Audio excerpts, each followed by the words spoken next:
We're here today at Strategic Edge Shooting Range, about an hour outside Nashville, Tennessee, site of the 2015 NRA annual meetings.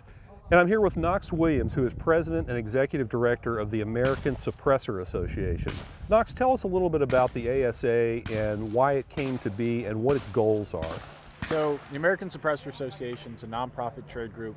We represent the suppressor industry, everyone from manufacturers to dealers to distributors and consumers. We formed in 2011 because we wanted to have an advocacy group that focused on suppressors. There were a lot of initiatives that were coming up one-on-one at the time. A lot of initiatives that were coming up at the time on the state level, where you had one group working on one state and another manufacturer working on another, and we realized quickly that if we banded together, we'd create a stronger voice. Sure. So that's kind of why we came to be. Okay. Tell us about, a lot of people are new to suppressors. A lot of people don't understand a lot about suppressors, but they can be very beneficial and they're a real pleasure to shoot. I've shot quite a few and I've really enjoyed, not having to be quite as protected on the hearing protection and that kind of thing. Tell us about some of the basic benefits of suppressors. So suppressors on average are going to reduce the sound level of a gun by about 20 to 35 decibels. It's about the same as your standard earplugs or earmuffs.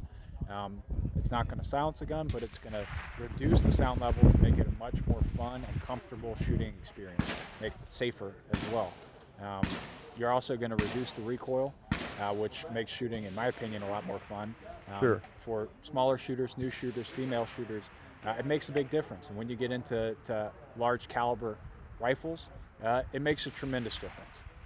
Say a word, if you would, about NRA's support of the ASA and where you hope to see that go down the road. Sure. So our efforts are part of an overall team effort, and right in the middle of that's the National Rifle Association. Many of the gains that we've got as a cause wouldn't have happened without the NRA support, and we're thankful, and we look forward to continuing to work with the NRA in both the state and federal levels.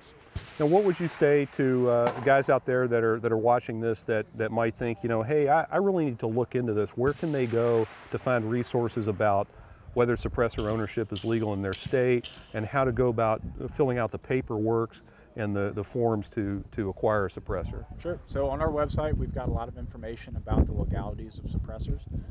In terms of figuring out the transfer process, my recommendation would be go to your local SOT, your local dealer, and they'll be able to walk you through that process fairly quickly. Okay. All right, Knox, hey, thanks for talking to us about this today. Appreciate it. Brian, thank you very much.